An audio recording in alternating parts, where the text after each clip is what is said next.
Good morning. We're here today to talk about an issue that most of you are very familiar with, and it's very important and a very complex matter, and that is the county's 2009 housing settlement.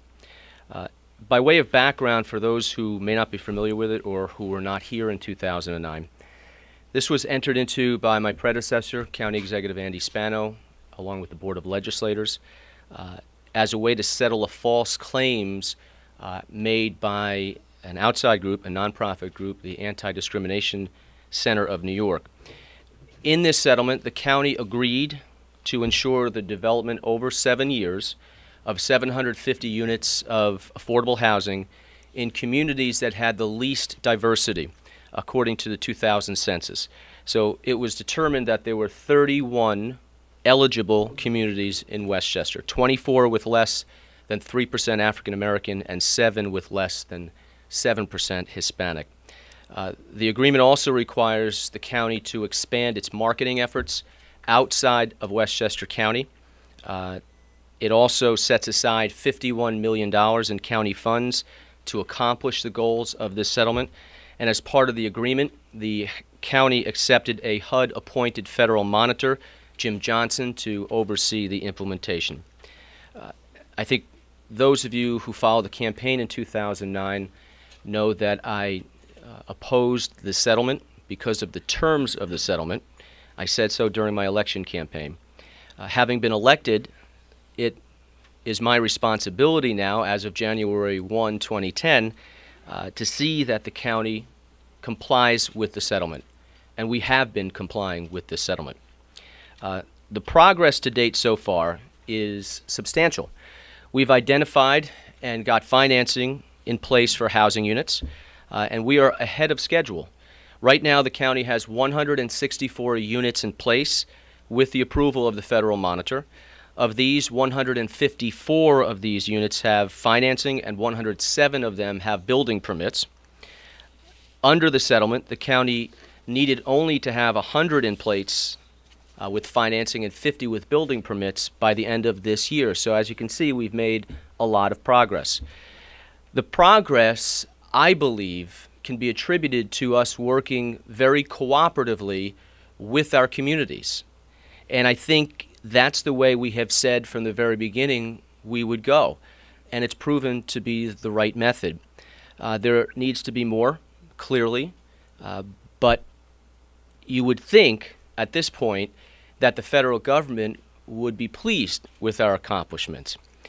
There's also another part of this that we have to do, and that deals with identifying housing sites and getting units developed with required documentation. So this now goes into the implementation plan and the so-called analysis of impediments. So there's sort of few tracks here. One is actually building housing, which we have been doing. The second part is the statistical analysis, and the large documents get compiled, and some are sent to HUD for their approval. So that's really where the sticking point has come, is the analysis of impediments.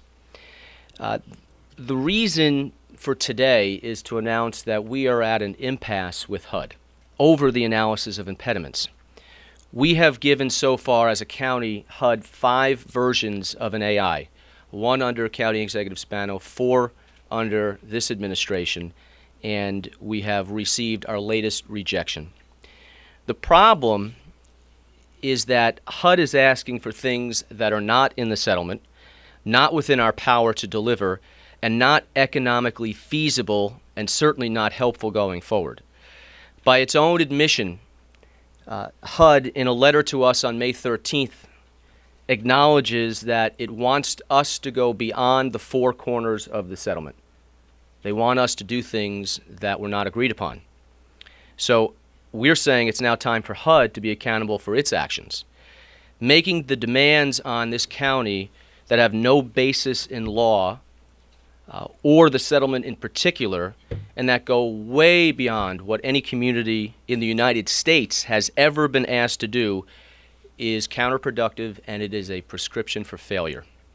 We agreed to do what we agreed to do, but we can only go so far, and we cannot allow HUD to dismantle local zoning, and bankrupt our taxpayers, and that is what they are trying to do. We are a year ahead of schedule in getting these units developed, but that progress will come to a complete halt if HUD continues to make demands that constitute unprecedented overreaching by this federal government. Now, the issues that relate to zoning, financing, and integration.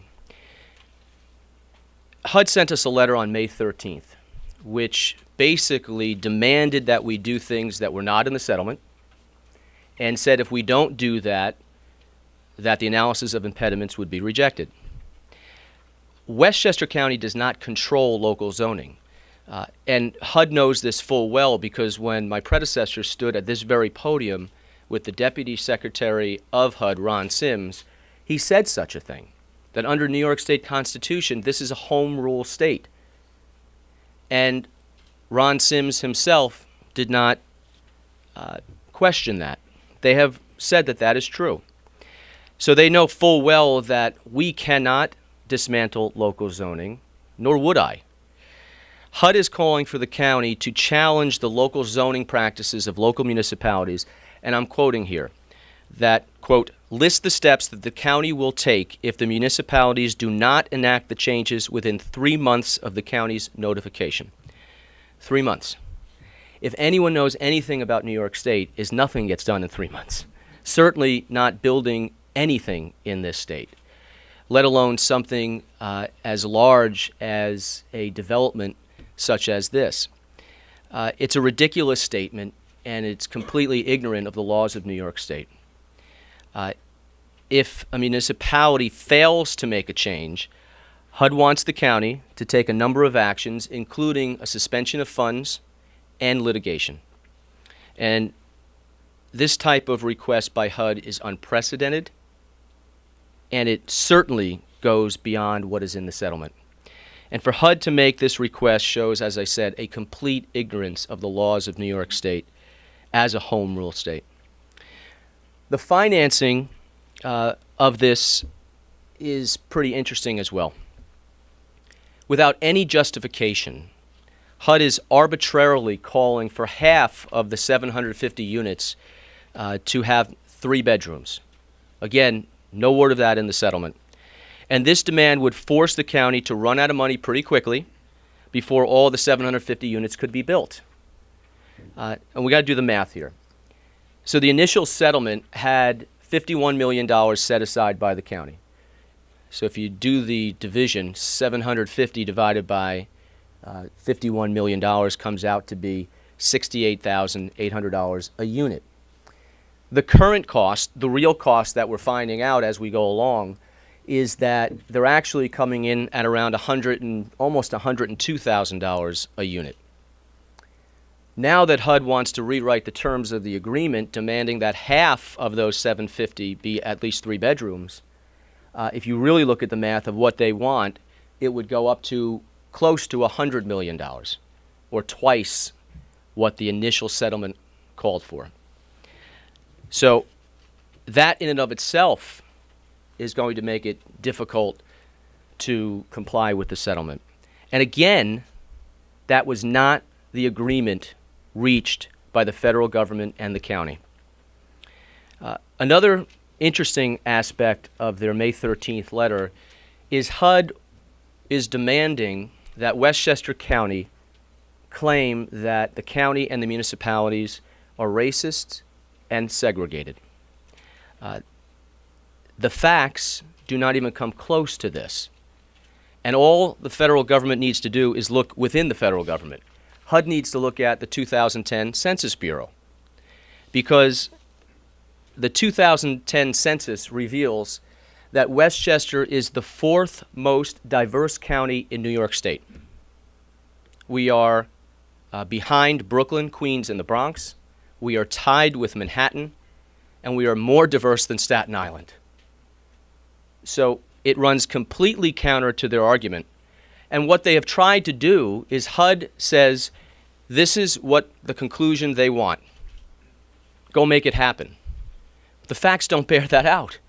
And the 2010 census proves that that is not the case.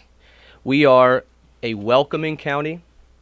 In fact, everywhere I go, especially to a lot of these heritage celebrations at the Kensigo Dam, one of the first things I say is we are a more diverse and one of the most diverse counties in New York State, and I welcome anyone who is new to our county, especially if you're from another country. So it does not bear out the facts, and we will not just say so because HUD is demanding that we do. We have identified and analyzed the impediments to fair housing choice based on race, which is what is required in the AI. We have done that. The other interesting thing, I mentioned we're the fourth most diverse county in New York State.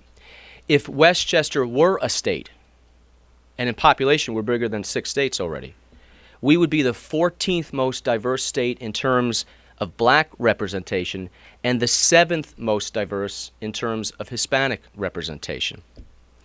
So these are some of the demands that HUD is making. Here's the crazy part of this whole thing. By refusing the analysis of impediments, HUD, by the way, which has never rejected an AI by this county, they are now pulling all of the funding for the people responsible for implementing this settlement. And as a result, we have 18 workers who face imminent layoffs. We must also cease awarding funding of about $4 million to both eligible and non-eligible communities for community improvement projects and to nonprofit agencies that provide effective neighborhood programs. So the loss of CDBG, which is Community Development Block Grants, will be felt most by Westchester's villages and towns. So the situation could not be more ironic. We are one of the most diverse places in the entire United States, and for inexplicable reasons, HUD is cutting off the funding designed to promote affordable housing. I take my responsibilities very seriously. When I was elected, I made sure that we move forward on this settlement. That's my job, and we will continue to do that. In fact, we are doing that. As I mentioned before, we are way ahead of schedule on working with the communities, building consensus, and building housing. To date, we have already had more than 300 meetings in over 18 months with community leaders, developers, nonprofit groups, local leaders, in an effort to make sure that we comply with the settlement and build the 750 units of housing. But we've reached a point where I have no alternative but to say enough is enough to HUD. And I have been working for 2 months to get a meeting with the Secretary of Housing and Urban Development. 2 months. On June 10th, I personally called his administrative assistant and asked for a personal meeting in Washington with the Secretary. To date, we have not had a meeting on something so important.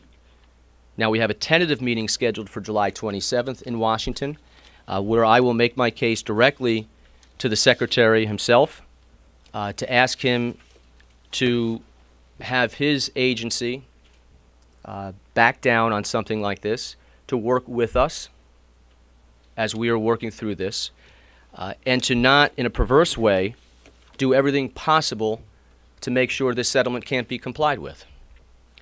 This letter, this May 13th letter, when we got it, I was utterly shocked when I read what is in this letter. And you will get this letter, and you will see, by their own admission, HUD is trying to make the county do things that are outside the settlement and to use Westchester as the test case for the rest of the country. HUD is no longer calling this, by the way, a housing settlement. In their words, this is an integration order. You know, the federal government is demanding that we dismantle local zoning, sue our municipalities, and bankrupt our taxpayers. I will not allow that to happen. So that's where we're at. We're at an impasse with the federal government. We have continued to have discussions with the federal monitor, including yesterday and this morning, and we will continue to work through this. We're continuing to build housing.